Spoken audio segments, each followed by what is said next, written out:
పరలోకమందున్న మా గొప్ప దేవ, ప్రేమగల నాయన, కృపగలిగిన తండ్రి, ఘనమైన పరిశుద్ధమైన శ్రేష్టమైన నామమున, ఉన్నతమైన ప్రశస్తమైన నామమున మరొకసారి ఒక ఉదయకాలం మందు నాయన 5th డే మీ సన్నిధిలోనికి రాగలుగుటకు మాకు ఇచ్చిన కృప కొరకై వందనాలు. మమ్మల్ని అందరినీ కూడా సజీవుల లెక్కలో ఉంచినందుకై వందనాలు. ప్రేమతో మమ్మల్ని అందరినీ ఇక్కడికి తీసుకుని వచ్చినందుకై వందనాలు. ఎక్కడ ఎలాంటి ఆటంకములు కలిగినా కూడా వాటన్నిటి నుండి విడిపించి మమ్మల్ని మీ సన్నిధికి తీసుకొని వచ్చినందుకై వందనాలు. ఈరోజు ప్రవ్వ మా హృదయాలు తెరవండి నాయన, మాతో మాట్లాడండి నాయన. మేము రక్షింపబడ్డా కూడా పర్వాలేదు, ఎన్నో విషయాలు మేము నేర్చుకోవాలి కాబట్టి ప్రవ్వ మరి మా హృదయాలు తెరిచి మేమేం సరి చేసుకోవాలనో, ఏం మాట్లాడాలనో, ఇంకా మా హృదయం మీకు ఇవ్వకుండా ఉన్నట్లయితే మా హృదయం మీకు ఇచ్చుకొనిలాగున కూడా మీ యొక్క కృపా సహాయము మాకు అనుగ్రహించండి. ఈ సమయం అంతా మాతో ఉండండి. మీ మహిమార్థం మేము నిలబడేటకు సహాయం చేయవలసిందిగా ప్రార్థిస్తూ యేసుక్రీస్తు వారి ఘనమైన పరిశుద్ధమైన నామమున స్తుతించి ప్రార్థించి అడిగి వేడుకుంటున్నాం తండ్రి, ఆమేన్. ఎన్నో రోజు నాన్న ఈరోజు 5th కదా వచ్చేసినాయా? మరి మెమరీ వర్సెస్ వచ్చినాయా? ఈరోజు చేతులు ఎత్తినారు. నిన్న ఆంటీ అడిగినప్పుడు చేతులు ఎత్తారు, నేర్చుకుంటాము అని. మరి మీ గ్రూప్స్కి వెళ్ళినాక మీ అంకుల్ అడుగుతారు, మీ ఆంటీ అడుగుతారు. ఈరోజు గబగబా మీకు మెమరీ వర్సెస్ చెప్పేయండి. మీకు చెప్పాల్సిన పని లేదు నాన్న. మీరు 10th వచ్చినారు, ఇంటర్కి వచ్చినారు, ఏ రోజు ఆ రోజు నేర్చుకోవాలా.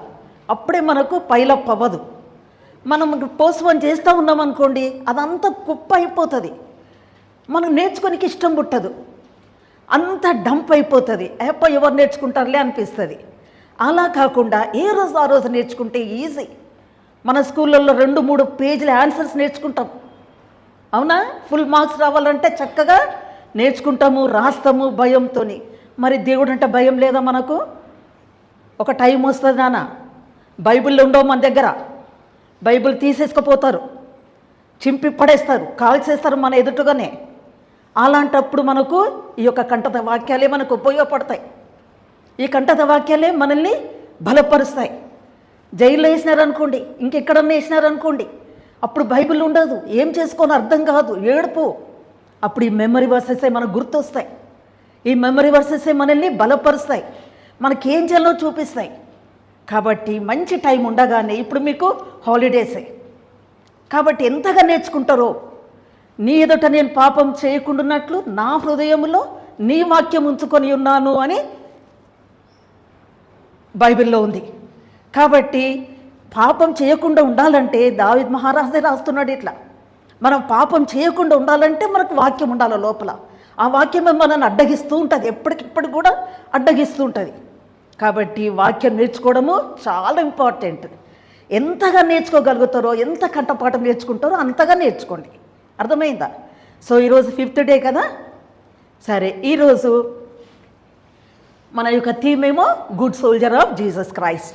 రోజు మనం నేర్చుకుంటూనే ఉన్నాం, అవునా? రోజు థీమ్ గుర్తు చేస్తూనే ఉన్నాం. ఆ తర్వాత మనము 2 మార్గాలు మనకున్నాయి.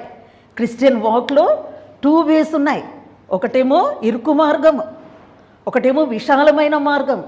ఈ ఇరుకు మార్గంలోనేమో అన్ని హర్డల్సే, కష్టాలే, బాధలే, దుఃఖాలే, శ్రమలే, అపనిందలే. అయితే విశాలమైన మార్గంలో ఏముండవు, హాయ్, అన్ని ఎంజాయ్మెంట్స్ ఉంటాయి. కాబట్టి మరి పరిగెత్తుతాం అటు సైడే, ఆకర్షణలు అన్నీ ఉంటాయి మనకు. కాకపోతే తుదకి ఎక్కడ పోతుంది ఆ మార్గము? ఎక్కడికి? చూడండి, మీరు గమ్మునున్నారంటే మేమైతే లెసన్ చెప్పాము ఈరోజు. మీరు చెప్పాలా నాన్న? ఎవరున్నారు ఇక్కడ? సిగ్గుపడడానికి ఏం సిగ్గుపడాల్సిన పని లేదు, చెప్పాలా. విశాలమైన మార్గం ఎక్కడికి వెళ్తుంది? చెప్పండి గట్టిగా.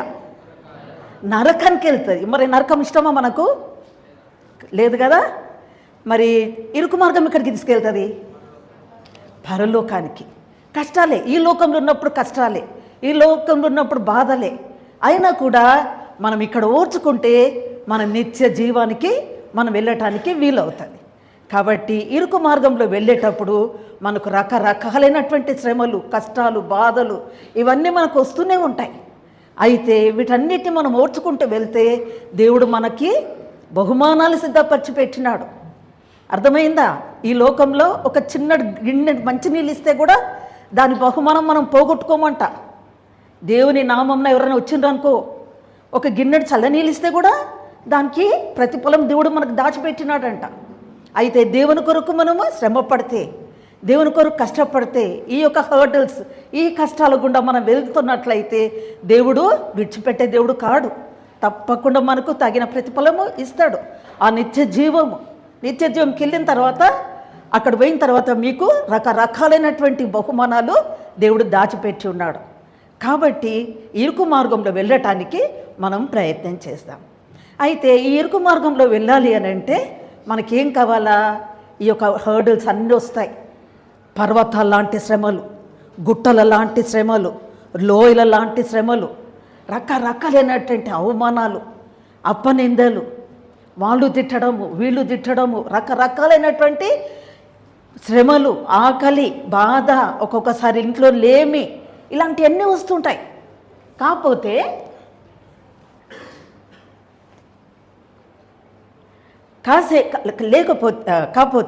వీటన్నిటి మనము ఓర్చుకుంటూ వెళ్తే దేవుడు మనకు తప్పకుండా సహాయం చేస్తాడు. ఓర్చుకోవడం ఎట్లా అవుతుంది మరి? ఎలా ఓర్చుకోగలుగుతాము? విశ్వాసం అనేది ఉంటే. విశ్వాసం అనేది మనకు అవసరం. ఈ విశ్వాసం అనేది ఎక్కడి నుండి వస్తుంది మనకు? ఎక్కడి నుండి వస్తుంది విశ్వాసం అంటే? దేవుని వాగ్దానాలను మనం నమ్ముకుంటే, దేవుని వాగ్దానాల మీద మన బిలీఫ్ ఉంటాయి, దేవుని వాగ్దానాలను మనం చేపడితే, అలాంటప్పుడు మనకు విశ్వాసం అనేది వస్తుంది. దేవుడి వాగ్దానం చేసిండు కదా, దేవుడు నాకు సహాయం చేస్తాడు, దేవుడి వాగ్దానం ఇచ్చిండు కదా నాకు, తప్పకుండా దేవుడు నాకు సహాయం చేస్తాడు అని చెప్పి ఆ అష్యూరెన్స్ మనకు వస్తుంది.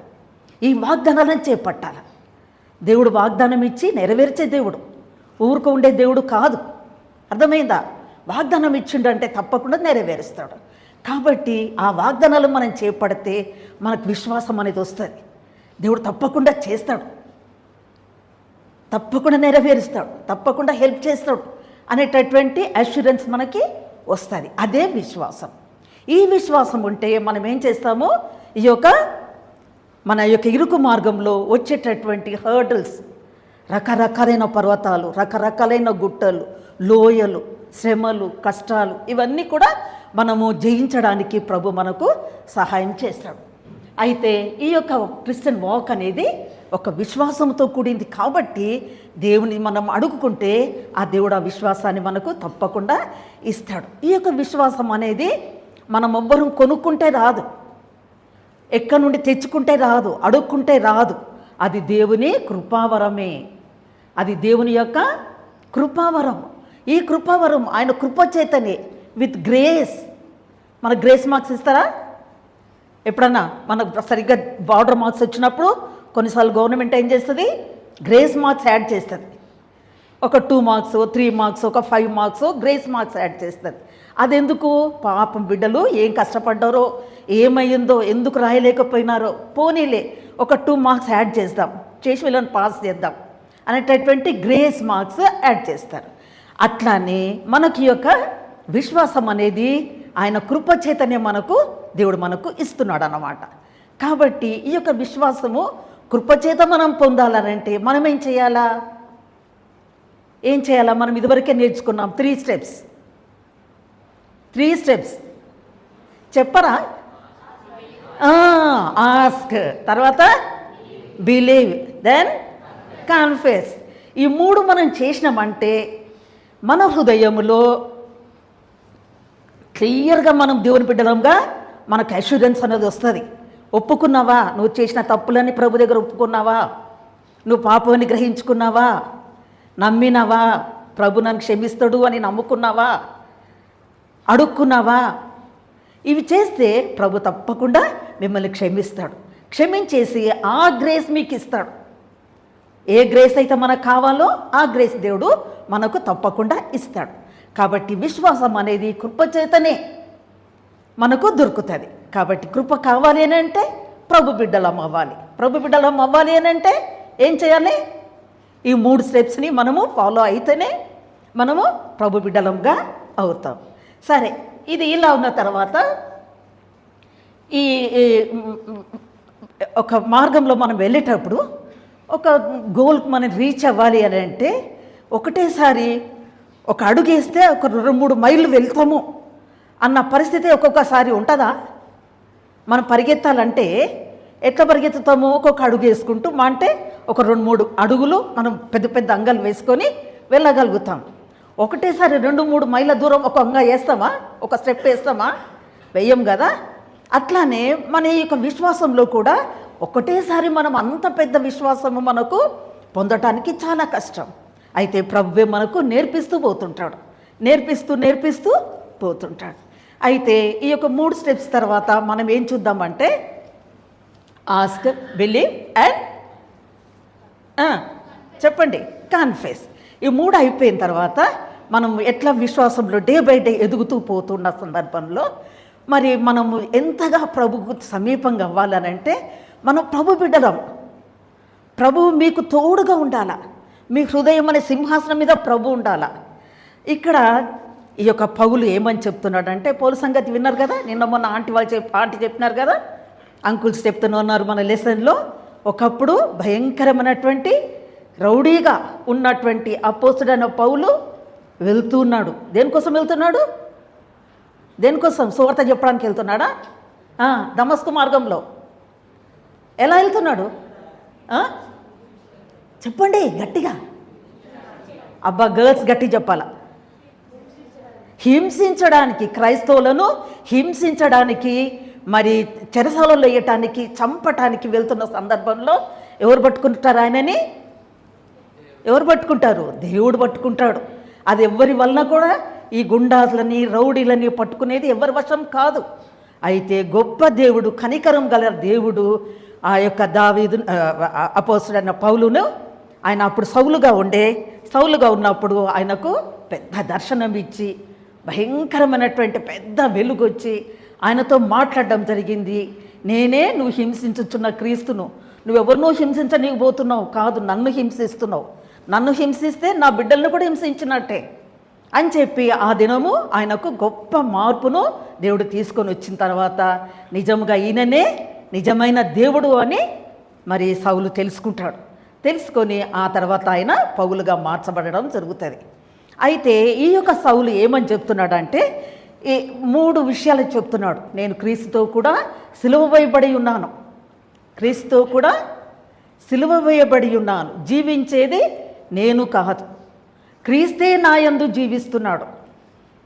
మరి మనం అట్లా ఉంటున్నామా నాన్న? ఉంటున్నామా? క్రీస్తుతో పాటు సిలువ వేయబడ్డామా? అప్పుడు సిలువ వేయబడ్డామంటే ఎట్లుండాలా? డెడ్ బాడీస్ ఎట్లుంటాయి? మళ్ళీ కొడతాయా? మళ్ళీ తిడతాయా? చెప్పండి. ఏమనవు, కదలరు మెదలరు ఆ డెడ్ బాడీ. అలా క్రీస్తుతో కూడా సిలువ వేయబడి ఉన్నాము అని అంటే అలా ఉండాలి. ఆ తర్వాత జీవించబడను నేను కాను, ఇంకా నాలో ఎవరున్నారు? ఎవరున్నారు నాలో? కాబట్టి ఏదైనా కూడా ఆయన మీద ఆనుకొని ఆయన మన హృదయంలో ఉంటే మనము ఎలాగెళ్తుంటామంటే ప్రతిదీ కూడా ఆయనకు అప్పచెప్పుకుంటాం. ప్రతిదీ ఆయనకే. ప్రవ్వా ఇలా జరుగుతుంది, ప్రవ్వా అలా జరుగుతుంది, నువ్వే నాకు సహాయం చేయి ప్రవ్వా, నువ్వే వీళ్ళొక ఆన్సర్ నువ్వే చెప్పు ప్రవ్వా అని చెప్పి ప్రతిదీ మనం ఆయనకు చెప్పుకోగలుగుతాం. ఇహలోక సంబంధంగా చచ్చిన వాళ్ళంగా ఉండాలి. తర్వాత ఆయనతో పాటు పాతి పెట్టబడ్డ వాళ్ళంగా ఉండాలి.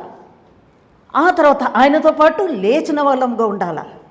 అప్పుడే ఆయన శక్తి దేవుడు మనకిస్తాడు. మనం కూడా ఆయనలా ఉండటానికి సహాయం చేస్తాడు. సరేనా? ఈ విధంగా ఈ యొక్క సౌలు పౌలుగా మార్చబడి ఈ విధంగా చెప్తున్నాడు, ఇంకా నేను జీవించేది నేను కాదు, మీరు నన్ను కొట్టండి తిట్టండి ఏం చేసినా నేను మాత్రం రియాక్ట్ అవ్వను, నేను చచ్చిపోయినా, నేను నాలో యేసుక్రీస్తు ప్రభువే నాలో జీవిస్తున్నాడు అనేటటువంటి రీతిగా మన జీవితాలు కూడా ఉండాలి. అర్థమైందా? కొడితే 4 కొడదామని కాదు. మగపిల్లలకి మరీ పౌరుషం ఎక్కువ, ఆడపిల్లలకేమో ఒకటి తిడితే 4 తిడతామంటారు. వద్దు, తిట్టనీయండి, వాళ్ళే ఒకసారి రియలైజ్ అవుతారు. బాయ్స్ గల్లబట్టుకుంటారు అనుకో, ఏంద్రా నాకేం చేత కదా అనుకున్నావా అని చెప్పి మళ్ళీ 4 పెడదాము అనుకోకూడదు. కట్టనియండి, తిట్టనియండి, ప్రభు నిమిత్తము ఓర్చుకోండి. నీలో ఎవరున్నారు? ఎవరున్నారు? చెప్పరబ్బా, గట్టిగా చెప్పాలా బాయ్స్. యేసు ప్రభు ఉన్నాడు, జీవించబడం నేను కాను అని ఉంది కదా. ఆ విధంగా మనము ఉండాలి. ఈ తర్వాత మరి మన జీవితంలో మరి ఈ యొక్క క్రిస్టియన్ వాక్లో ఈ విధంగా మనము గబగబా పరిగెత్తాలి అనుకుంటే అది అయ్యే పని కాదు. దేవుడు మెల్లిమెల్లిగా మనకు నేర్పిస్తూ వస్తుంటాడు. ఈ యొక్క అపోస్తుడైన పౌలు కూడా ఎన్నో రకాలైన శ్రమల గుండా, ఎన్నో రకాలైనటువంటి ఇబ్బందుల గుండా వెళుతూ వచ్చాడు. ఆ తర్వాత మరి తను ప్రభు మీద ఆధారపడ్డము, గట్టిగా ప్రభు మీద స్థిరపడము నేర్చుకున్నాడు. నేర్చుకున్న తర్వాత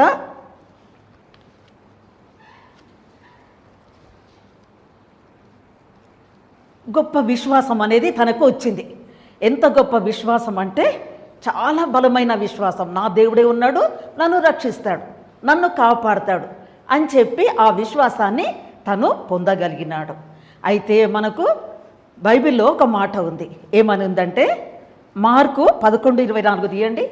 మార్క్ 11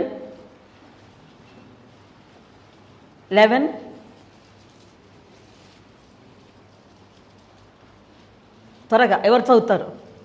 గర్ల్స్ చదవాలి, ఎవరన్నా గట్టిగా.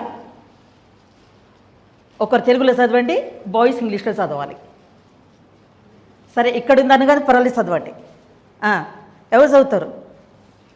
ఎవడైనాను ఈ కుండను చూచి నీవు ఎత్తబడి సముద్రంలో పడవేయబడమని చెప్పి తన మనసులో సందేహింపక తాను చెప్పినది జరుగునని నమ్మిన ఎడలా వాడు చెప్పినది జరుగునని మీతో నిశ్చయముగా చెప్పుచున్నాను.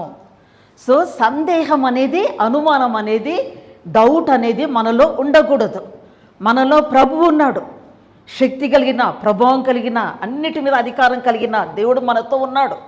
కాబట్టి మనం విశ్వాసముతో అడిగితే తప్పకుండా దేవుడు అవి సాధ్యపరుస్తాడు, చేస్తాడు. ఎవడైనాను మరి క్రీస్తునందున్న ఎడలా వాటి ఏది కూడా సందేహింపక ఏది అడిగితే కూడా ఎత్తబడి నువ్వు ఆ కుండను తీసుకుపోయి ప్రభు దీన్ని సముద్రంలో పడవి అని అంటే మనం నిజమైన బలమైన విశ్వాసముతో అడిగితే అది జరుగుతుంది. అయిందా లేదా వేస్తాడో లేదో అనే డౌట్ మనలో ఉంటే మాత్రము మనకు ఇలాంటివి సాధ్యపడవు. కాబట్టి ఏమాత్రం కూడా సందేహించొద్దు. నాలో ఉన్న దేవుడు గొప్ప దేవుడు, శక్తిగల దేవుడు. కాబట్టి ఆయన చేయుటకు సామర్థ్యం గల దేవుడు. కాబట్టి తప్పకుండా చేస్తాడు అని చెప్పి నీ యొక్క ఎవ్రీడే వాక్లో, నీ ఎవ్రీడే లైఫ్లో, నీ ప్రాబ్లమ్స్లో ప్రభువా నాకు ఈ ప్రాబ్లం ఉంది, నాకు సహాయం చేయి, నాకు నువ్వు ఆదుకో, నన్ను బలపరచు, నాకు సహాయం చేయి అని చెప్పి అడిగినప్పుడు తప్పకుండా అసలు అద్భుతంగా దేవుడు సహాయం చేస్తాడు. ఎప్పుడు నువ్వు అప్రైట్గా దేవునికి ఇష్టంగా ఉంటే, దేవుడు నీ హృదయంలో సింహాసనం వేసుకొని ఉంటే, అయ్యో నా బిడ్డ ఇట్లా అడిగింది, నేను సహాయం చేస్తా అని చెప్పి దేవుడు మనకు అలాంటి సహాయము చేయగలుగుతాడు. సరే, మరి ఇలాంటి ప్రార్థన మనకు ఎప్పుడు ఉండాలనంటే, మనం ప్రార్థన చేసేటప్పుడు బలమైన విశ్వాసముతో ప్రార్థిస్తే తప్పనిసరిగా దేవుడు ఈ యొక్క రకమైనటువంటి ఇంపాసిబుల్ థింగ్స్ని కూడా పాసిబుల్ చేయగలుగుతాడు. సరే, ఈ ప్రార్థన విషయంలో మనం కొన్ని మెలకువలు నేర్చుకోవాలి. అర్థమైందా? ప్రార్థన చేసేటప్పుడు ఎప్పుడు కూడా ఏమని చేయాలనంటే, అందరం చేస్తాం మామూలుగా, అందరికీ అలవాటు యేసుక్రీస్తు ప్రభు పేరట అని అడుగుతాం. అవునా? ఎవరెవరు అట్లా అడగరు. దేవా ఇది చేయి దేవా, దేవా అది చేయి దేవా, దేవా ఇది చేయి దేవా అని చెప్పి ఆర్డర్లు ఇస్తాం. మనం ఆర్డర్లు కాదు, ఏం చేయాలా? హంబుల్గా, దుఃఖముతో, వేదనతో ప్రభుని అడిగినట్లయితే దేవుడు తప్పకుండా వింటాడు. అది కూడా నీ ప్రార్థన ఎట్లుండాలా? యేసుక్రీస్తు ప్రభువు పేరట అడుగుతున్నాను. యేసుక్రీస్తు ప్రభు పేరట అంటే దేవుడు ఆయననే క్రీస్తు ప్రభుగా, ఆయననే పరిశుద్ధాత్మగా, త్రియేక దేవుడు అని మనం ఉన్నాం. అయితే యేసుక్రీస్తు ప్రభు పేరట అని ఎందుకు చేయాలా నాన్న? ఎందుకు చేయాలా? మీరు నోరు మూసుకుంటే మాత్రము మిమ్మల్ని జూనియర్కో కేజీకో పంపించాల్సి వస్తుంది. ఎందుకు యేసుక్రీస్తు ప్రభు పేరట అని చేయాలా? గర్ల్స్ ఏమి ఒక్కరు కూడా ఆలోచన చెయ్యరా? మీ స్కూళ్ళలో ఇట్లనే ఉంటారా అట్లనే క్లాస్ అవుట్ చేపిస్తారు కదా మీ సరే కానీ మీ టీచరే కానీ. యేసుక్రీస్తు ప్రభు పేరట ఎందుకు చేయాలంటే యేసుక్రీస్తు ప్రభు మన కొరకు ఆ పరలోకం దిగి ఈ లోకానికి వచ్చి ఈ లోకంలో మన వలనే జీవించి మన కొరకు మనం పడాల్సిన శ్రమ, మనం పడాల్సిన పనిష్మెంట్స్ అన్నీ ఆయన తీసుకొని మనకు విడుదల విమోచన కలుగజేశాడు. మన కొరకు రక్తం కార్చాడు కల్వరి సిలువలో. మన కొరకు భయంకరమైనటువంటి బాధ, వేదన, శ్రమ, దుఃఖం అన్నీ అనుభవించాడు. ఎందుకు? మనకు చేత కాదని. ఇప్పుడు ఇద్దరు అన్నదమ్ములు ఉన్నారనుకోండి, తమ్ముడు ఏదైనా తప్పు చేశాడు, తమ్ముడికి దెబ్బలు పడుతుంటాయి అనుకోండి. అప్పుడు అన్న వచ్చి డాడీ తమ్ముని కొట్టకు డాడీ, వాడు వీక్ ఉంటాడు డాడీ, వాని వల్ల కాదు, నన్ను కొట్టు డాడీ అని చెప్పి ఎవరన్నా అన్న ముందుకు వచ్చిండు అనుకోండి, ఎట్లుంటుంది? చేస్తారు మీరు? అట్లా చెయ్యాలి. అయితే యేసుక్రీస్తు ప్రభు మన కోసము అలా చేశాడు. మనం బలహీనులమని, మనము చేత కాదని, మనకే పడాలి పనిష్మెంట్స్ అన్నీ మనకు పడాలి.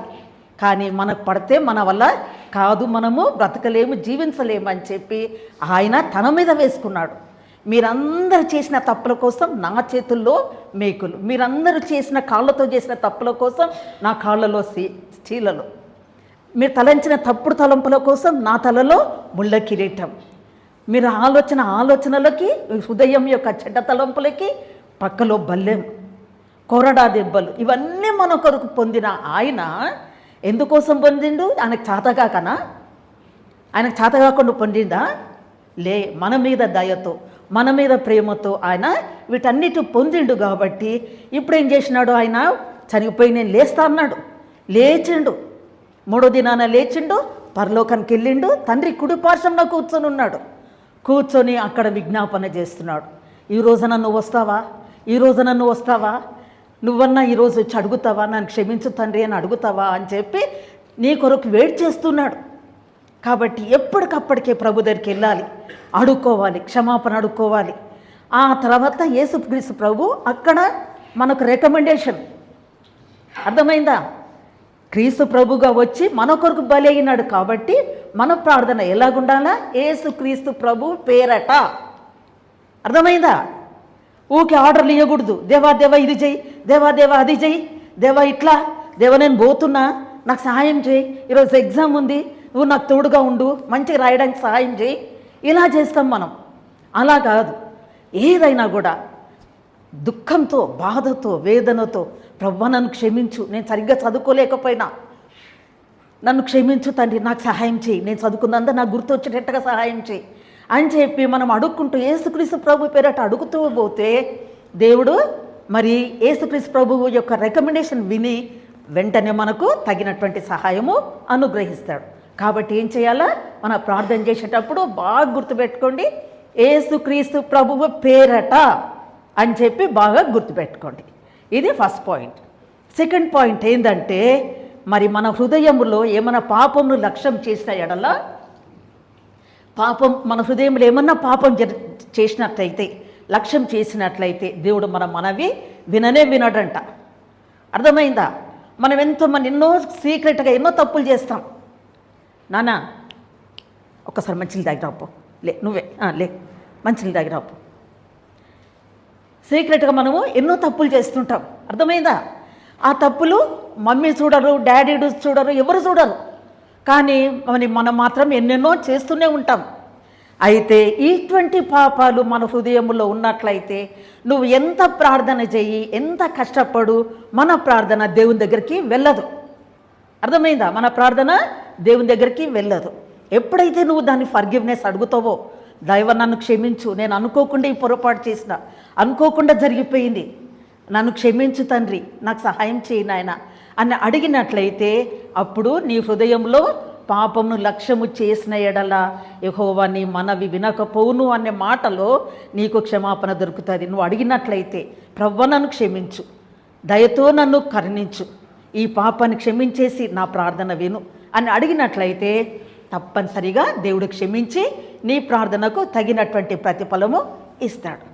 ఆ తర్వాత నీ యొక్క జీవితంలో నీ హృదయం అనే సింహాసనం మీద ఎవరు ఆసీనుడిగా ఉండాలా? దేవుడు ఆసీనుడిగా ఉండాలా. క్రీస్తు ప్రభు ఆసీనుడిగా ఉండాలా. సింహాసనం మీద ఆయన ఉండాలా. ఆయనకు బదులు ఇంకెవరు ఉంటారు? ఒక్కొక్కసారి మనలో ఎవరుంటారు? సాటన్. ఎందుకంటే మన హృదయం పరిగెత్తుతూ ఉంటుంది సాటన్ వైపే, ఆకర్షణల వైపే పరిగెత్తుతుంటుంది. సినిమాల వైపే, సీరియల్స్ వైపే, లేకపోతే ఇంకా చెడ్డ వాటి వైపే, బ్యాడ్ ఫ్రెండ్స్ వైపే మన హృదయం పరిగెత్తుతూ ఉంటుంది. అలాంటప్పుడు దేవుడు మన హృదయం అనే సింహాసనం మీద ఉండడు. నీకు సాటన్ ఇష్టం కదా, నువ్వు సాటన్నే పెట్టుకో, నేను పోతున్నా అని చెప్పి యేసుప్రభు మన హృదయంలో నుండి వెళ్ళిపోతాడు. అప్పుడు భయంకరమైన పరిస్థితి. ఈ సాటన్ ఏం చేస్తుంది? ఇంకో కొన్ని సాటన్లు తెచ్చి కూర్చోబెడుతుంది మనలో. మన పరిస్థితి భయంకరం అయిపోతుంది, ముందటి కంటే ఇంకా చెడ్డగా అయిపోతుంది. కాబట్టి ఆ యొక్క సింహాసనం, హృదయ సింహాసనం మీద ఎప్పుడు కూడా ఎవరు ఉండాలా? యేసుక్రీస్తు ప్రభు ఆ సింహాసనం మీద ఉండాలా. ఆయన చేతిలో రాజదండం ఉండాలా. అర్థమైందా? ఆయన చేతిలో రాజదండం. రాజదండం దేనికి గుర్తు? ఎస్తేర్ స్టోరీలో తెలుసు కదా మీకు. ఎస్తేర్ వచ్చినప్పుడు రాజు ఏం చేస్తాడు? రాజదండం చూపిస్తాడు. అప్పుడు ఆమెకు ప్రవేశం కలిగింది. ఆమె అడిగిన మనవిని అక్కడ మరి ఫుల్ఫిల్ చేయడానికి వీలవుతుంది. ఈ రాజదండము దేవుడు అని చెప్పడానికి, ఎస్ అని చెప్పడానికి ఈ సహాయపడుతుంది అన్నమాట. కాబట్టి ఈ యొక్క రాజదండము మన మన మన క్రీస్తు ప్రభు మనలో ఉండాలా. ఆ తర్వాత రాజదండం కలిగి ఉండాలా. అప్పుడే మనం అడిగిన వాటన్నిటికీ ఎస్ అని దేవుడు చెప్తూ ఉంటాడు. ఆ తర్వాత ఈ లాస్ట్ పాయింట్ ఏమంటే, మన ప్రార్థన చేసేటప్పుడు ఏమవుతుందంటే ఒక్కొక్కసారి నో అనే ఆన్సర్ వస్తుంది. ఎవ్రీడే బైబిల్ చదువుకుంటున్నారా? క్వైట్ టైం చేసుకుంటున్నారా? ఏదో అట్లా చదివి అట్లా మూసేస్తున్నారా? డైలీ 2 వర్సెస్ అన్న చదవండి, మనసు పెట్టి చదవండి. అక్కడ ఏం మాట్లాడుతున్నాడా, దేవుడు నీతో ఏం మాట్లాడుతున్నాడా అర్థం చేసుకోండి. ఆ మాటతో ఆ తృప్తితో లెగండి, థ్యాంక్స్ చెప్పండి, లెగండి. దినమంతా ఆ మాట గుర్తు చేసుకొని దాని ప్రకారం నడవండి. ఇంత పెద్ద చదివితే చాలా మంచిదే. అంత చదవనికి వీలు లేకపోతే కనీసం ఇక ఫ్యూ వర్సెస్ చదవండి, దానినే మనన చేసుకుంటూ ఉండండి. అప్పుడు ప్రభు ఆ వాక్యంతో నిన్ను నడిపిస్తూ ఉంటాడు. అర్థమైందా? అయితే నువ్వు ప్రార్థన చేసేటప్పుడు ఒక్కొక్కసారి ఏమైనా ఆన్సర్ వస్తుంది? నో అనే ఆన్సర్ వస్తుంది. ఎందుకు? నువ్వు అప్రైట్గా ఉన్నావు, దేవునికి ఇష్టంగా ఉన్నావు, కాకపోతే నీ ప్రార్థనకు ఒక్కొక్కసారి లేదు, నో అనే ఆన్సర్ మనకు బైబిల్లో వాక్యం ద్వారా కనబడుతుంది. ఎందుకు చెప్పండి? మన భోగముల నిమిత్తము, మన ఆశల నిమిత్తము అనేక సార్లు అడుగుతూ ఉంటాం. దేవా నాకు ఒక బెంజ్ కారు ఇయ్యి, లేదా నాకు ఒక పెద్ద బంగ్లా ఇయ్యి, లేదా నాకు ఇంకేదన్నా ఇయ్యి అని అడుగుతూ ఉంటాం. ఏదైతే దేవుని చిత్త ప్రకారం అడుగుతామో అలాంటప్పుడే దేవుడు మనకి సహాయం చేస్తాడు. అయితే కొన్నిసార్లు నువ్వు అని చెప్తాడు. ఎందుకంటే అది మనకు క్షేమకరం కాదు, అది మనకు మంచిది కాదు. ఎగ్జాంపుల్ తీసుకుందాం. ఒక చిన్న పాప ఉంది, వాళ్ళమ్మ కూరగాయలు కట్ చేస్తూ పని చేసుకుంటూ ఉంటుంది బిజీగా. వాళ్ళమ్మ కూరగాయలు కోస్తుంటే, మమ్మీ నాకు కూడా కత్తి ఇవ్వవా మమ్మీ, నేను కూడా కోస్తా మమ్మీ అన్నది అనుకోండి. కత్తి ఇస్తుందా మమ్మీ? ఇస్తుందా? ఇస్తే ఏమవుతుంది? కట్ చేసుకుంటుంది, రక్తం వస్తుంది, మళ్ళీ పెద్ద అవస్థ అయిపోతుంది. కాబట్టి కొన్నిసార్లు మనం తెలియక ఏమేమో అడుగుతాం. ఆ చిన్న పాప కత్తి అడిగినట్టుగా, ఆ చిన్న పాప మంటను చూసి, నిప్పును చూసి చక్కగా మెరుస్తుంది, మమ్మీ నాకు ఆ నిప్పియవా అంటే మమ్మీ నిప్పిస్తుందా? ఇయ్యదు. అది క్షేమకరం కాదు. కాబట్టి ఒక్కొక్కసారి దేవుడు ఏం చేస్తాడు? నో అనే ఆన్సరే ఇస్తాడు. అయితే కూడా మరి దానిని మనము అంగీకరించాలి. కొన్నిసార్లు ఎస్ అని ఇస్తాడు. ఎప్పుడైతే ఆయన చిత్త ప్రకారం మనం అడుగుతామో, ఎప్పుడైతే మన క్షేమకరంగా మనం అడుగుతామో అప్పుడు దానిని కొన్నిసార్లు ప్రభు ఎస్ అంటాడు. కొన్నిసార్లు వెయిట్ అని చెప్తాడు. వెయిట్, ఆ వెయిట్ అనేది ఎందుకు? అది కూడా మన యొక్క ఆత్మీయమైన క్షేమం కొరకే దేవుడు వెయిట్ అని చెప్తాడు. ఆ టైంలో నువ్వు ఎట్లా ప్రార్థన చేస్తున్నావు? నీ మనసు ఎట్లా ఉంది? నువ్వు విశ్వాసంతో అడుగుతున్నావా? ఏదో మామూలుగా అడుగుతున్నావా?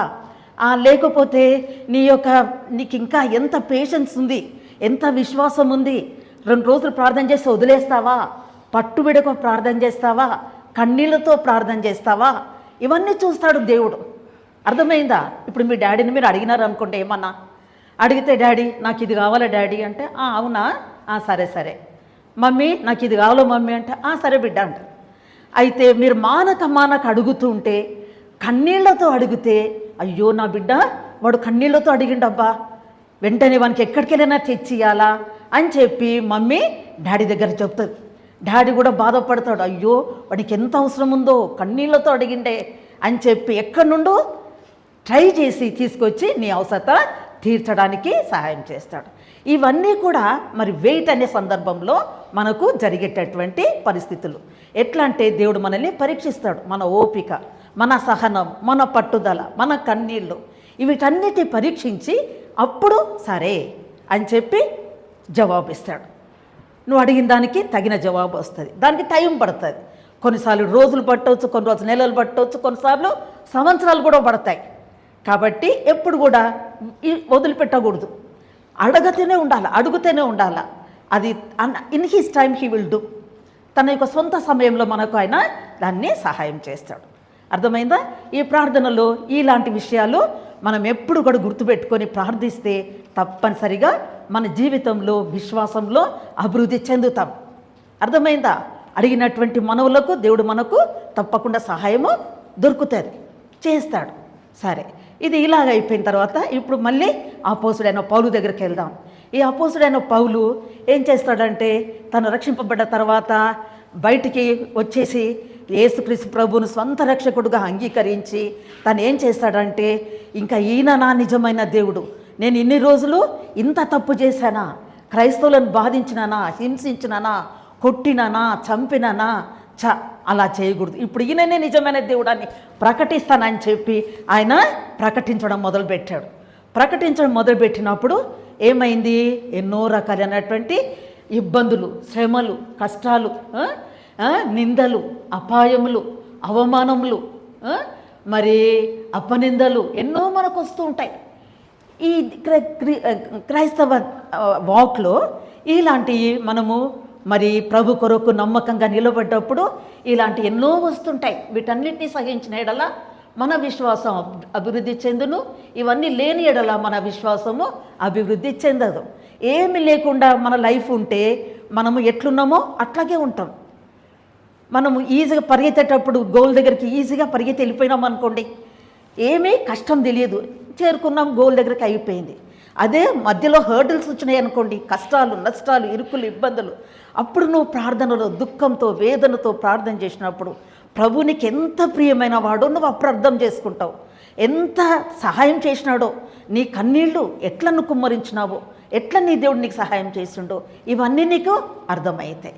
సరే, ఇలాగా మరి ఈ యొక్క అపోస్తుడైన పౌలు ఎలాగైతే తను ఈయననే నిజమైన దేవుడు, నిజమైన క్రీస్తు, నిజమైనటువంటి దేవుడు అని చెప్పి ఆయన ప్రకటించడం మొదలుపెట్టినప్పుడు ఏంది ఇన్ని రోజులు ఈయన మాలాగా ఉండే, రౌడీగా ఉండే, గుండాగా ఉండే, చంపుతూ పోయినాడు, ఏమైపోయింది ఈయనకి, ఇట్లా మారిపోయినాడేంటి అని చెప్పి అనేకులకి ఆశ్చర్యం వేస్తుంది. కానీ ఒక రకంగా వాళ్ళు కూడా ఆలోచన చేస్తుంటారు.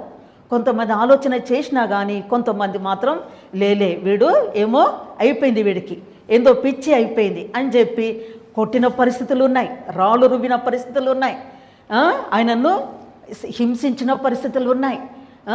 అయితే మరి ఏమవుతుందంటే, ఒకసారి అయితే మరి ఆ రోజుల్లో మరి ఇలాగ విమానాలు, బస్సులు ఇవన్నీ లేవు.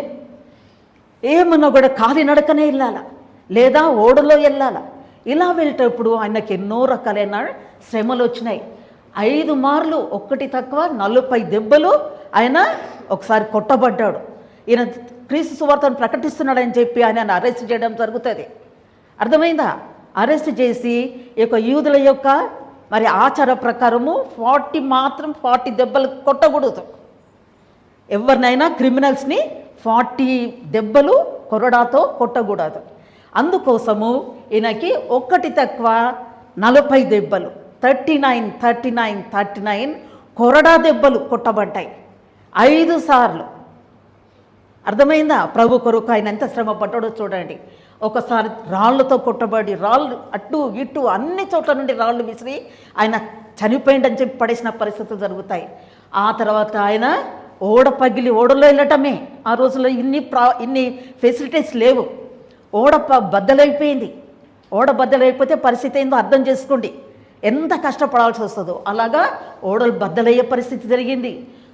ఆ సందర్భంలో అక్కడ ఓడల్లో మరి ప్రయాణం చేసేటప్పుడు ఓడబద్దలైతే ఈదుకుంటూనే వెళ్ళాలి.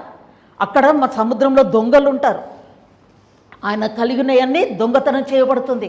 ఆ తర్వాత సొంత వాళ్ళే ఆయనని తిరుగుబాటు చేస్తారు ఆయన మీదకి. ఆ తర్వాత ఎన్నోసార్లు ఆకలి, తినడానికి ఏమీ లేకుండా పోయింది. మరి కప్పుకోవడానికి ఏమీ లేక చలి బాధ. తర్వాత సంఘంలో కూడా రకరకాలైనటువంటి భారములు కలిగిన వాడుగా ఇవన్నీ సహిస్తూ కూడా ఆయన ఎప్పుడు కూడా ఆగలేదు. సువార్త ప్రకటించడము ఆపలేదు. మనం కూడా మరి సువార్త క్యాంపెయిన్స్కి వెళ్తుంటాం. అర్థమైందా?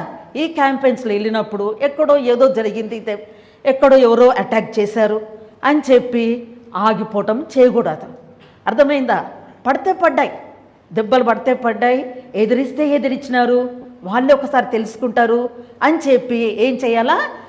మానక సువార్త ప్రకటించడానికి సువార్త క్యాంపెయిన్సే కానీ, ఓపెనర్సే కానీ, మనం సాక్ష్యంగా మనం వెళ్ళటమే కానీ, చెప్పడమే కానీ, ఇవి చేస్తూనే ఉండాలి. అర్థమైందా? అయితే ఈ యొక్క అపోస్తులైన పౌలు ఎప్పుడు కూడా ఎక్కడ కూడా ఆగలేదు. ఎన్ని దెబ్బలు పడ్డా కూడా. కొరడా దెబ్బలంటే మీకు అర్థమవుతుంది. పెద్ద తాడు ఉంటుంది, దానికి ఆ కొనాలో ఇనుప హుక్స్ ఉంటాయి, ముళ్ళు ఉంటాయి. దాంతో ఒక్కటి వేస్తే శరీరంలో ఉన్న మాంసమంతా బయటకు వచ్చేస్తుంది. అట్లా 39 దెబ్బలు 5 సార్లు అట్లా కొట్టబడ్డాడు. ఇంకా ఆయన పరిస్థితి ఏంటో అర్థం చేసుకోండి. అంత అయినా కూడా ఎప్పుడు కూడా ఆయన ఆగలేదు. సో మన జీవితంలో ఎన్నో శ్రమలు వచ్చినా కూడా మనం మాత్రము దేవుని విడిచిపెట్టకూడదు. అర్థమైందా? దేవునికి సువార్త చెప్పే విషయంలో కానీ, దేవునికి సాక్ష్యంగా ఉండే విషయంలోనే కానీ ఆగిపోకూడదు. అర్థమైందా? ఆ తర్వాత ఒకసారి ఈ విధంగానే మరి తనతో పాటు తన జత పనివాడైన బర్నబాను తీసుకొని ఒక పట్టణానికి వెళ్తాడు. ఆ పట్టణం పేరు లుస్త్రా అనే పట్టణానికి వెళ్ళి అక్కడ మరి సువార్త ప్రకటించాలని వెళ్తాడు. ప్రకటిస్తూనే ఉంటాడు. ప్రకటిస్తున్న సందర్భంలో ఏమవుతుందంటే అక్కడ ఒక బలహీనమైన పాదములు కలిగినటువంటి ఒక ఆయన ఉన్నాడు. ఆయన పుట్టుక నుండి ఆయన లెగలీకి రాలేదు, ఆయన నడవనీకి రాలేదు. ఎవరో తీసుకొచ్చి ఎక్కడ కూర్చోబెడతారు, మళ్ళీ అక్కడ నుండి మళ్ళీ ఇంటికి ఎత్తుకుపోతారు. అలాంటి వ్యక్తి ఒక ఆయన అక్కడ దగ్గర కూర్చొని ఉన్నాడు. అప్పుడు ఆయన అనుకుంటున్నాడు, ఈ యొక్క అపోస్తలుడైన పౌలు ఈయనతో పాటు కొంతమంది సువార్త చెబుతూ వెళ్తున్న సందర్భంలో ఆయన ఏం చేస్తాడంటే, అయ్యో నన్ను కూడా దేవా, నన్ను కూడా ముట్టవా, నన్ను బాగు చేయవా, నేను ఈ బాధతో ఉన్నానే, నేను లెగలేనే, నడవలేనే, ప్రభువా నన్ను ముట్టు. ఆయన వాక్యం చెప్తున్నాడే, ఆ దేవుడు నన్ను కూడా ముడితే బాగుండు అని చెప్పి ఆయన మనసులో అనుకుంటున్నాడు. అపోస్తలుడైన పౌలు కూడా తన దృష్టి ఆయన మీద పడ్డది. అయ్యో ఈయన ఏంటి ఇట్లా కూర్చొని ఉన్నాడే, సరే ప్రవ్వా మరి నిశ్చితమైతే ఆయన లేవు ప్రవ్వా అని చెప్పి ఈయన కూడా మనసులో అనుకొని ఏం చేశాడంటే ఒకటేసారి లేచి నీ పాదములు మోపి నిలువు అని చెప్పి ఆయనతోని, బాబు లే, దేవుడు నీకు సహాయం చేస్తాడు, లేచి నీ పాదాలు మోపి నిలువు అన్నప్పుడు ఆయన ఆటోమేటిక్గా లేచి నిలబడతాడు. దేవుడు ఎక్కడి నుండి శక్తి ఇస్తాడో, ఎక్కడి నుండి బలం ఇస్తాడో, దేవునికి అసాధ్యమైంది ఏది కూడా లేదు కదా. దేవుడు ఎటువంటి అయినా చేయగలుగుతాడు అని విన్నాం కదా మనం ఇదివరకే. కాబట్టి దేవుడు ఆ కాలంలో బలం శక్తి ఇస్తాడు, ఆయన లేచి నిలబడతాడు. అందరిలాగా ఆయన కూడా తిరుగుతూ ఉంటే అప్పుడు అందరూ ఆశ్చర్యపడతారు, అబ్బా వీళ్ళు నిజమైన దేవుని బిడ్డలు. ఈ అపోస్తలుడైన పౌలు తినతో వచ్చిన వీళ్ళందరూ కూడా నిజమైన దేవుని బిడ్డలే, ఆయనని ఎంత తొందరగా ఒక్క మాటతోనే బాగా చేసినరే అని చెప్పి ఆశ్చర్యపడతారు. ఆశ్చర్యపడి ఏం చేస్తారనంటే వీళ్ళే దేవుళ్ళు అనుకొని వాళ్ళకు పూజ చేయడం మొదలు పెడతారు. ఈ లుస్త్రా అనే ప్రాంతం ఎటువంటిదంటే అన్ని విగ్రహాలే, అన్ని దేవతలతో నిండినటువంటి పట్టణం అది. ప్రతి ఇంట్లో విగ్రహాలే. కానీ ఆ టైంలో వాళ్ళు ఏం చేస్తారంటే ఇవి దేవతలన్నీ వేస్ట్, ఇవి మాట్లాడవు, ముక్కుండి వాసన చూడదు, నోరుండి తినదు, చెవులుండి వినదు, ఇవన్నీ వేస్టే, వీళ్ళు నిజమైన దేవుని బిడ్డలు అని చెప్పి వాళ్ళని పూజించడం మొదలుపెట్టేస్తారు. పూజించడం మొదలుపెట్టినప్పుడు అదే మనమైతే సంబరపడతాం, అబ్బా నన్ను ఇంత ప్రేజ్ చేస్తున్నారా అని. కానీ అపోస్తలుడైన పౌలు, బర్నబాలు అలాగా సంతోషపడలే, దుఃఖపడతారు, బాధపడతారు. ఏంటి ఇట్లా అయిపోయింది, మమ్మల్ని అంటున్నారు ఏంది అనుకొని వాళ్ళు బలులు కూడా అర్పించడం మొదలుపెట్టేస్తారు. ఆ టైంలో వీళ్ళు ఏం చేస్తారంటే, మేమెక్కడా, దేవుడు ఎక్కడా, దేవుని కుమారుడు ఎక్కడా, మమ్మల్ని దేవుడు అంటడం, మేమేమన్నా ఎక్కడన్నా ఒక గోరు కన్నా మేము సమానమా, కాదు కదా అని చెప్పి బట్టలు చింపుకొని ఏడుస్తూ, మేము కాదు మమ్మల్ని అనకండి అని చెప్పి వాళ్ళు దుఃఖపడి వాళ్ళకు తెలియచేస్తారు. సరే, ఇది ఇలా జరిగిపోయిన తర్వాత కాసేపటికి ఏమవుతుందనంటే, మరి యూదులు అనేటువంటి బాగా ఈ మత ప్రవిష్ట కలిగినటువంటి వాళ్ళు కొంతమంది ఎక్కడి నుండో వచ్చారు అక్కడికి. ఇదంతా చూశారు. చూసేసి వీళ్ళ పని చేయాలా, వీళ్ళు ఇట్లనే ఉంటే అందరు క్రైస్తవులు అయిపోతారు అని చెప్పేసి ఏం చేస్తారంటే, కొంతమంది గుండాలను లేపేసి వీళ్ళని రాళ్లతో కొట్టాలా, వీళ్ళని చంపించేయాలా అని చెప్పి రాళ్లతో బాగా కొట్టిచ్చేస్తారు.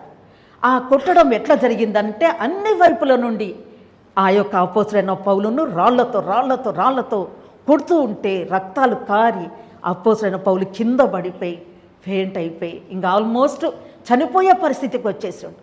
ఈయన చనిపోయిండని చెప్పి ఆఖరికి ఏం చేస్తారంటే, ఆయన లాక్కొని పోయి పట్టణం యొక్క గవిని వెలుపల పడేసి వాళ్ళు వెళ్ళిపోతారు. వెళ్ళిపోయిన తర్వాత మరి అపోస్తలుడైన పౌలు అదే బాధతో మూలుగుతున్న సందర్భంలో ఇక్కడ బర్నబా ఉన్నాడు కదా, బర్నబాతో ఇంకో కొంతమంది ఉన్నారు కదా సువార్త ప్రకటించిన వాళ్ళందరూ వెళ్ళి ఆయన చుట్టూండి దుఃఖపడి ఏడుచుకుంటూ, ప్రవ్వా అపోస్తలుడైన పౌలును బాగు చేయి నాయన, బాగు చేయని చెప్పి ప్రార్థన చేస్తే మెల్లగా ఆయన శక్తి తెచ్చుకొని మెల్లగా లేచి వచ్చి మళ్ళీ సువార్త ప్రకటిస్తాడు, మొదలు పెడతాడు అదే పట్టణంలోనికి వచ్చి. ఎంత గట్స్ ఉంటే చెప్పాలా. నా దేవుడు నిజమైన దేవుడు, నా దేవుడు గొప్ప దేవుడు, ఏమన్నా చేయగలుగుతాడు, నన్ను చంపినా పర్వాలే, నేను సువార్తను ప్రకటించాలా అని చెప్పేసి మళ్ళీ సువార్త ప్రకటిస్తూ ఉంటాడు. ఈ విధంగా మరి మన జీవితంలో మనము ఎలా చేస్తున్నాం? ధైర్యంగా ప్రకటిస్తున్నామా? చూస్తున్నామా? మనకు ఆ విశ్వాసం ఉందా? ఈ ఈ ఈ ఈ విశ్వాసంతో మనం ముందుకు పోతే దేవుడు మనకు అన్ని విషయాలలో కూడా మనకు సహాయం చేస్తుంటాడు. ఆ తర్వాత ఒక చిన్న మన హృదయం అనేటటువంటి ఈ యొక్క సింహాసనం మీద తప్పనిసరిగా ఎవరుండాలా? యేసుక్రీస్తు ప్రభు మన సింహాసనం మీద ఆసీనుడుగా ఉండాలా. అప్పుడే ఇవన్నీ మనకు సాధ్యమవుతాయి. శక్తి ఇస్తాడు దేవుడు, బలం ఇస్తాడు. ఆ పరిశుద్ధాత్మ దేవుడే మనల్ని ఏలుతాడు, మనల్ని నడిపిస్తాడు, బలపరుస్తాడు. ఏం పర్వాలేదు, నేనున్నా కదా నీకు అని చెప్పి ఇటువంటి శ్రమలు వచ్చినప్పుడు ఏమి దుఃఖపడవద్దు. ఒక పాట ఉంది, ప్రభు సేవలోని శ్రమలు కఠిన దుఃఖ బాధల్ బహుమానములుగా మారి కాంతి కిరీటమౌను, బహుమానములుగా మారి కాంతి కిరీటమౌను. ఈ శ్రమలన్నీ చూసి దేవుడు మనల్ని వదిలిపెట్టాడు. చెప్పినా కదా, గిన్నెడు చల్లనీళ్ళు ఇస్తే కూడా ఆయన ఉంచుకోడు, దానికి తగిన ప్రతిఫలం ఇస్తాడు. నువ్వు ఇన్ని బాధలు పడ్డ తర్వాత ఆయన గొప్ప బహుమానాలు, గొప్ప కిరీటాలు, ప్రభు దగ్గరికి వెళ్ళిన తర్వాత అక్కడ ఎంతోమంది ఉంటారు, వాళ్ళందరి ఎదుట నిన్ను అప్రిషియేట్ చేసి నీకు గొప్ప బహుమానాలు ఇచ్చి నిన్ను ఘనపరిచే దేవుడు మనకున్నాడు. కాబట్టి మనం ఇవన్నీ ఓర్చుకుంటూ మరి తప్పకుండా మన జీవితము ప్రార్థనతో, విజ్ఞాపనతో మనం ముందుకు వెళ్తుంటే దేవుడు అన్ని విషయాల్లో మనకు సహాయం చేస్తాడు. ఆ తర్వాత ఒక చిన్న స్టోరీ. ఈ చిన్న స్టోరీలో కొంతమంది ఫ్రెండ్స్ అందరు ఉన్నారు. ఈ ఫ్రెండ్స్ అందరు ఏం చేసినారు, ఒక పిక్నిక్ వెళ్ళారు. ఆ పిక్నిక్లో ఏమైపోయింది, అందరు ఆడుకున్నారు బాగా. లంచ్ టైం అయిపోయింది. లంచ్ టైంలో అన్నం తినాలి కదా, అన్నం తినే సమయంలో ఏమైంది, అన్ని భోజనం రెడీగా ఉన్నాయి.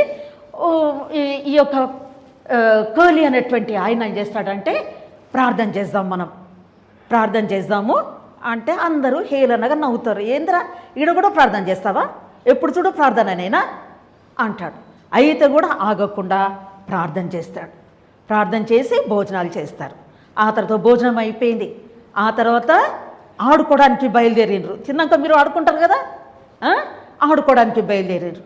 ఆడుకుంటా బయలుదేరేటప్పుడు కూడా మళ్ళీ ఇంకొక బెట్టి అనేటువంటి అమ్మాయి, ఆమె నేను ప్రార్థన చేస్తా, మనం ఆడుకోకముందు దేవుడు మనకు సహాయం చేయాలా, ఎవరికి ఏ ప్రాబ్లం రాకూడదు అని చెప్పి ప్రార్థన చేస్తానని ఎవరు వినకపోయినా గట్టిగా ప్రార్థన చేస్తుంది.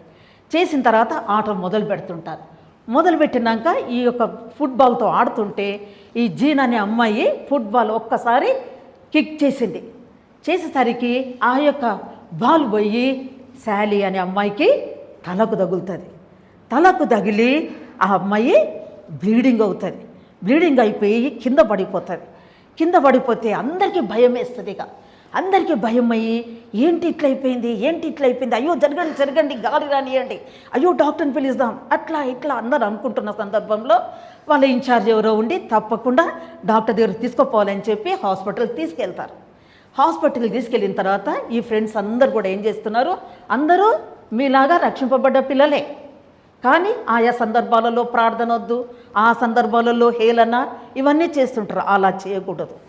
అయితే ఇప్పుడు ఆ పాప హాస్పిటల్లో ఉంది, చాలా సీరియస్ కండిషన్లో ఉంది, ఆమె బ్రతకడం కష్టం అంటున్నారు డాక్టర్స్. అయితే వీళ్ళందరూ వాళ్ళ ఇళ్ళకి వెళ్ళిపోయినారు. ఈమె హాస్పిటల్లో పోయింది, హాస్పిటల్లో ఉంది.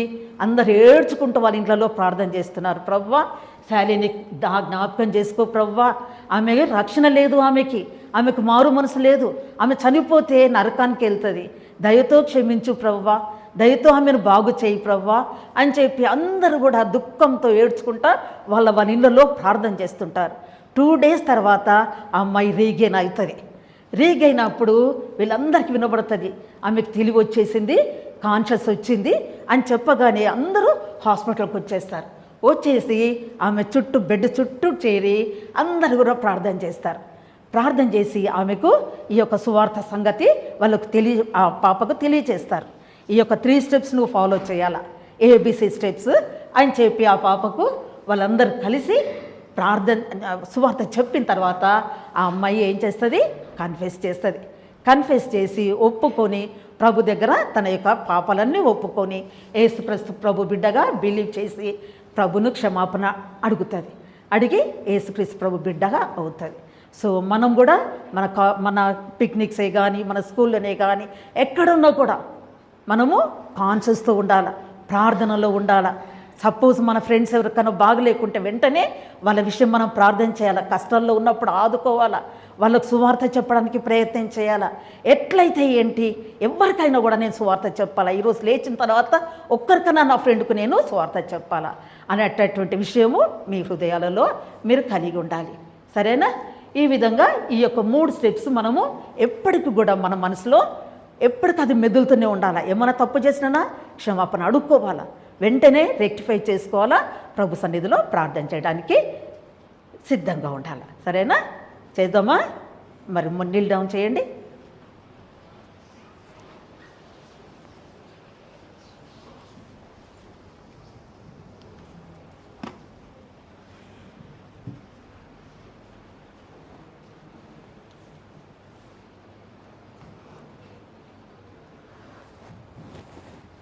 ప్రార్థన చేసుకున్నాము. ఇంతవరకు ఇంకెవరైతే ఆ 3 steps చేయలేదు అంటే ఫస్ట్ ఏంటి, కింద నుంచి CBA. ఫస్ట్ మనం కన్ఫెషన్, నేను పాపిని అనేటటువంటి సంగతిని మనం గ్రహించాలి. నేను పాపం చేయలేదని అనుకోవద్దు. తర్వాత యేసుక్రీస్తు ప్రభు నా పాపుల కోసం తన ప్రాణాన్ని అర్పించాడు, నా శిక్ష భరించాడని ఆ తర్వాత నేను పాపిని, నన్ను క్షమించని చెప్పేసి అడిగితే దేవుడు మనం క్షమిస్తాడు, మనం పరలోక రాజ్యంలో ఉంటాం. ఓకేనా? విశ్వాసంతో ప్రార్థన చేయాలి. కళ్ళు మూసుకొని ప్రార్థన. మిక్కిలిగా ప్రేమిస్తున్నా మా పరలోక తండ్రి, నమ్మకమైనటువంటి మా గొప్ప దేవ, నీ బంగారు పాదములకు స్తోత్రములు. ఈ దినాన్ని 5th day వారి బేబీస్ కలిగి ఉండగలిగే భాగ్యం మాకు అనుగ్రహించాం. ఆయన తీసుకొచ్చిన బిడ్డలను బట్టి నీకు వందనములు.